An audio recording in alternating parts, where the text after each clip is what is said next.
I would say that did all right. That's a good heat setting. It's laid in there. I think it's on 90. Yeah, I can do that.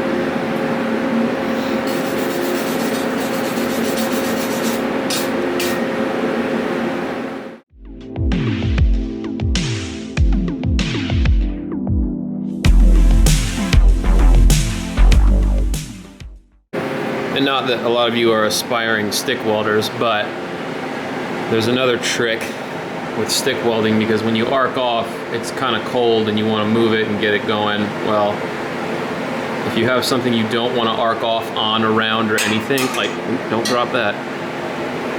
You can see the weld's going to be from here to here.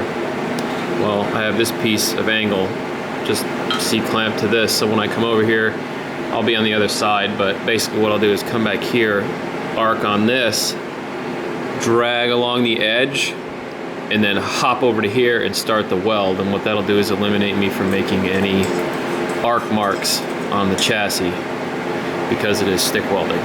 So, all right.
So that one went a little smoother.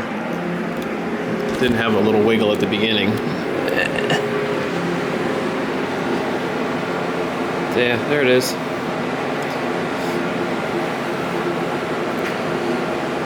So whenever you can't get into a tight spot, usually a stick rod will always get there. As long as you can get your rod angle right.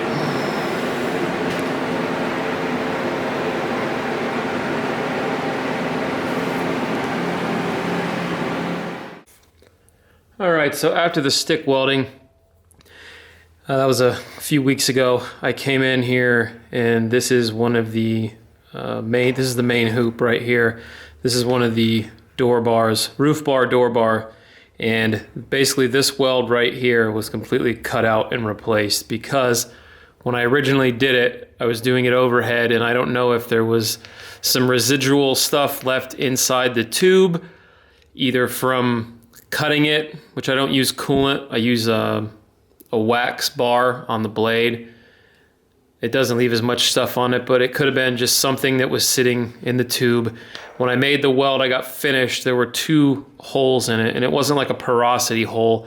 It almost looked like there were 2 like ribbons of metal just kind of tucked over each other. So I took a 4.5-inch cutoff wheel, came in here, and literally from about right here all the way to here, just ground this all out cleaned it out as best I could, grabbed my little propane torch and just put some heat on it for a minute. So if there was anything else in here that was maybe something that would be like a thick paste or something, that hopefully I got it hot enough that the chassis was upside down, so it would run out this way.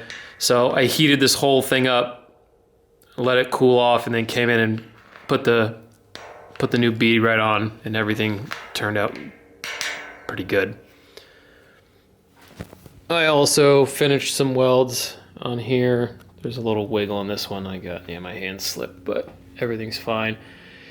What else? I found a few welds that I missed. I think one of them was up here. I put the plates, both ends of this is where the transmission sits, like right in here. So those are just plates to kind of cover the hole in the frame and tie everything together. I got the front shock mounts are on. They're all welded up and good to go. So the next thing is I need to get my jig set up to put on here to punch the holes for the front subframe, which I still need to pick up the material from the metal shop. But once I get that set up, then I can punch the holes, get my bosses machined, get everything ready to go, weld those in, and then I can put this thing like as a complete roller chassis now with suspension on it. Then, if I can step out of this thing, then the next part is all in here. Once I get the transmission, drive shaft, everything in, I'm gonna make a drive shaft loop up front somewhere, and then just kind of figure out where the exhaust is gonna go and what kind of cross bracing is gonna go in this whole big empty area right here. But I've been making decent progress on this thing. And yeah, been piddling with the Ford a little bit. Finally got that thing all ready to go. New gears, new everything, but the clutch packs that came with the used track lock diff I bought were apparently worn out. They look good. I just looked at them. I didn't mic them and make sure they were within spec, which was pretty fucking dumb because I could have done that while it was out, but now I have to replace the clutch packs while the axle's in the truck, so that's going to be fun. If you followed my Instagram, this is a BRZ 6-speed trans. It's going to eventually make its way in the Subaru when it gets converted to rear-wheel drive. There's the old Crown Vic axle, 03 to 2012. That's the wider axle with the ventilated disc brakes. Ventilated. That's the rear axle with the vented rear disc brakes.